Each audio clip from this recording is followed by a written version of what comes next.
day, boys and girls, and welcome to another visual arts lesson.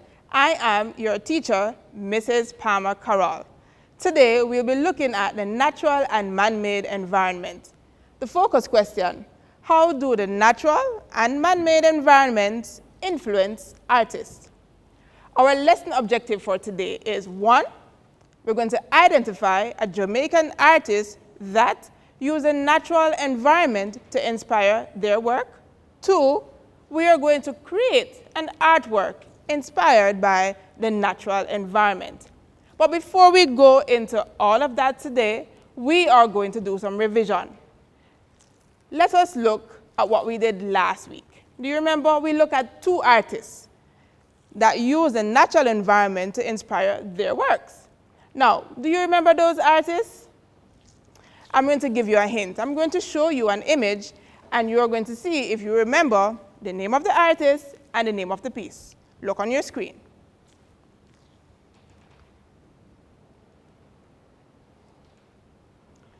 Good, very good. The name of the artist is Vincent van Gogh. Remember, we call Vincent van Gogh, but we're saying that the correct pronunciation is Vincent van Gogh. And the name of the painting is Irises. Very good, because the examples there that you're seeing is examples of iris flowers.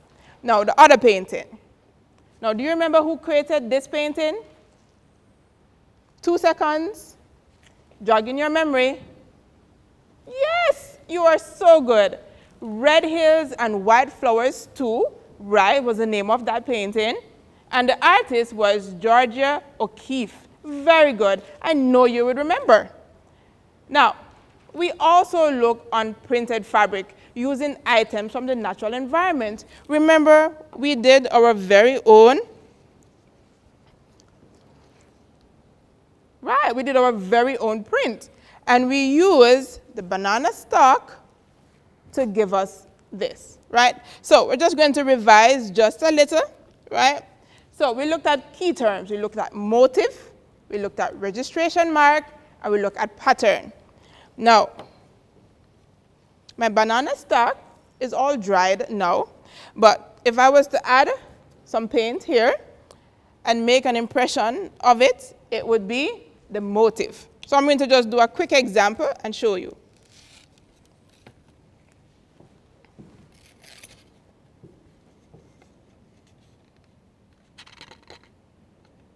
So add a little paint.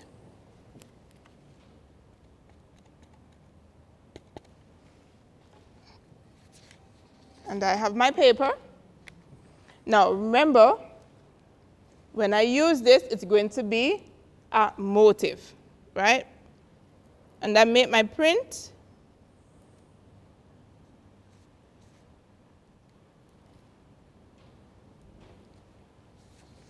So this is the motif. This is the registration mark that gave me a print, right? And now if I was supposed to have a number of them, I'd have a pattern, all right? There's an example on your screen. So we have motif, registration mark, and print. All right, I put this aside.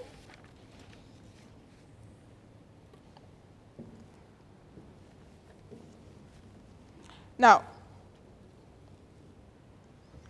we are going to look at a Jamaican artist that used the natural environment to inspire her work. Now,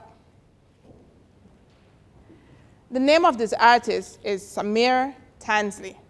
Now, Samir Tansley was born in England. However, she moved to the Caribbean in the 1970s, right? Her artistic inspiration has been drawn from visual riches of the Jamaican environment and people, and reflect the abundance of the land and the shape and contrast of light that we have here in our Jamaican landscape. So in some of Samir Tansley's painting, there are flowers. So later on, we are going to do a painting of our flowers inspired by the natural environment. So look at Samir Tansley's painting. The first one on your screen is Pink Lilies and Ginger Jar. Now, can you see how she would have used the elements and principles of art to create that beautiful composition. And you can see the color tone, the palette that she would have used, right? And I'm sure you can see pink flowers, the pink lilies, right? And you can see the blue jars, right? And the composition is together. So there's unity in her composition. Another painting by Samir Stanley is Brown Lilies. Now, what are you seeing in that composition? Yes, you're seeing the lilies into a glass jar, right? And there's a lily on the surface, right? Now, the lilies, as the picture would suggest, are brown, okay? Now, we're moving on. Another example of Samir Stanley's painting is Rose Bowl. Now, what is interesting about that? Yes, the rose is in the bowl, hence the name, Rose Bowl, all right? Now, these are some examples of Samir Stanley's painting, and she would have focused on flowers. Now, we're going to do that just now. We are going to have some fun. We are definitely going to have some fun. We are going to paint. But before we do all of that, I'm going to tell you the materials that you need. Remember last lesson? You should have gathered your materials for painting activity. Now don't worry if you don't have that with you right now. You can watch and then you can paint later. All right? So we are going to create a painting inspired by our natural environment. And what we're going to use, similar to Samir Stanley's paintings, we are going to use flowers, okay? And the flowers that we're going to use today as our inspiration is none other than the sunflower, okay? Now, here are the materials that you will need for your painting activity.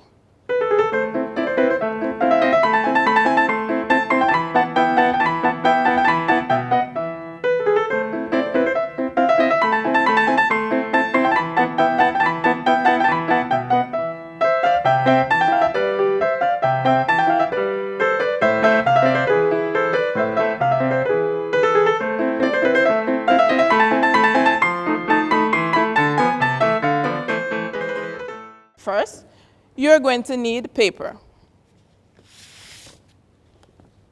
Now, don't worry if you don't have paper. You can use any other material that you find available. If you want to use a blank leaf, then that is fine, okay?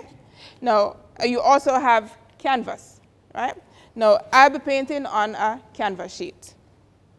You definitely need paint. And it don't have to be this brand paint. If you have poster color paint, then that is also fine.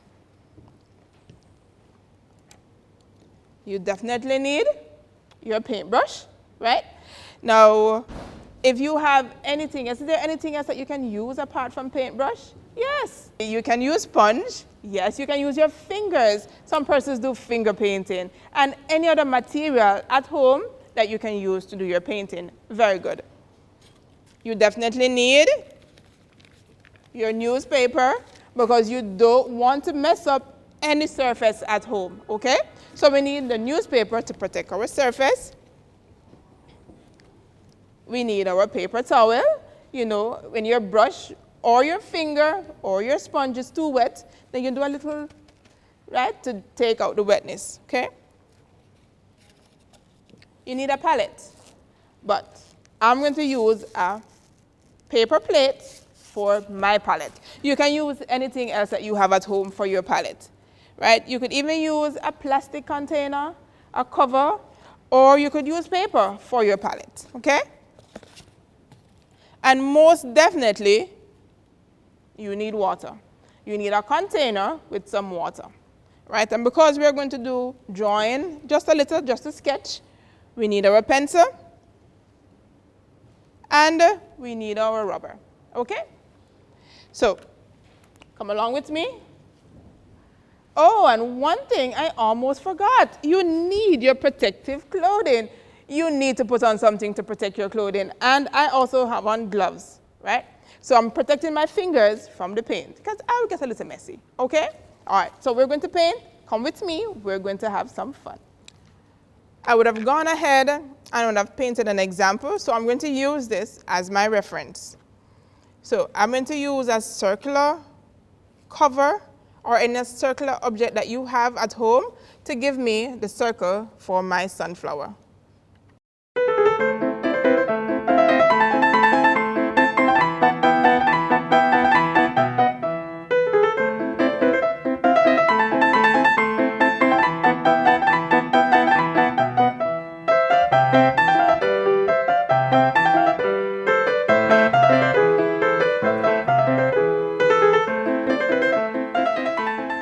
Now that we have this, we're going to apply paint.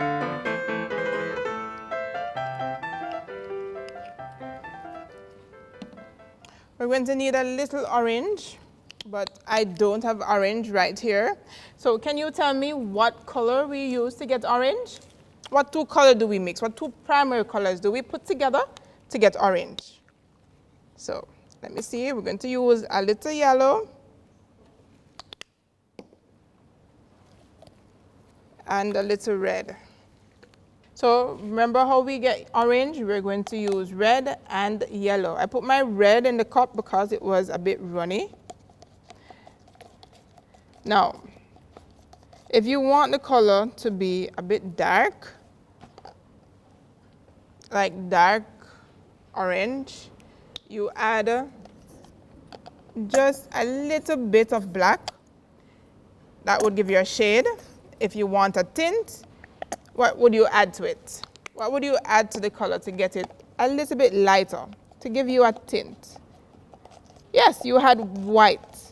You would add a little bit of white to give you just a lighter shade of the orange, okay?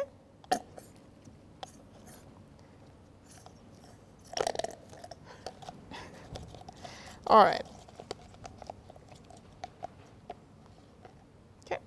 There you go. That's my orange. All right. So just putting it on my palette so that you can see. Remember, I'm using my plate as my palette. Now we're going to get our paintbrush and we're going to add a little orange and a little bit of yellow, and we're going to start painting.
Now, if you don't have brown with you, can you tell me what will make brown? All right, so if you don't know, I'll tell you. The three primary colors will make brown. So let me show you. So I had a little orange here, and that is yellow and red, and I have blue. I'm just going to tip just a bit of blue.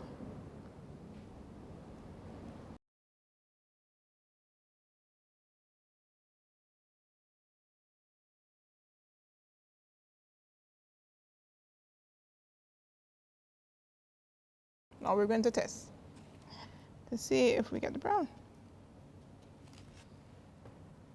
Yes, it's dark brown that we got, okay? So we're going to mix brown and orange now for the flowers in the back.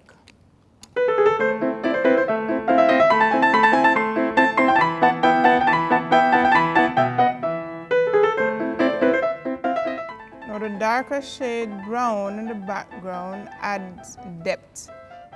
Right? So everything is not on the same level. So You know, it has a 3D look when we're finished. So everything don't look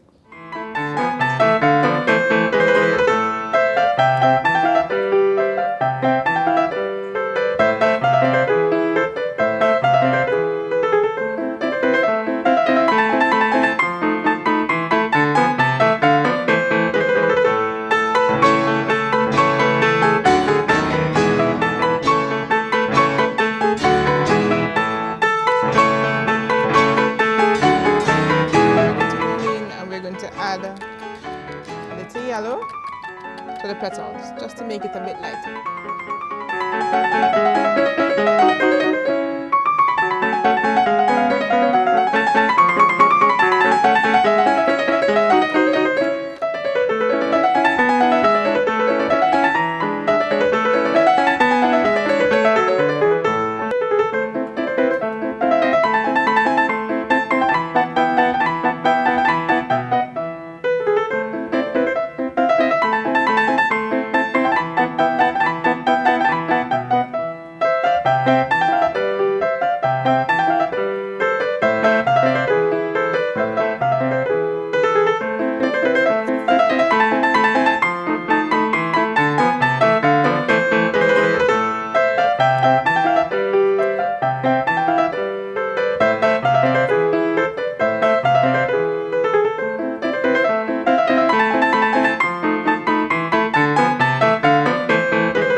There we go. I hope you had fun painting. Now your finished product should look something like this, okay? Let me take it off so you can get a closer look. All right, now remember to pay attention to your tones and your shades. Remember there's a shade under here. We can use a dark color to give you the shade right here.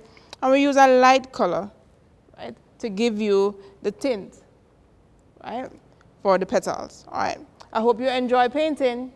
Until next time, see you.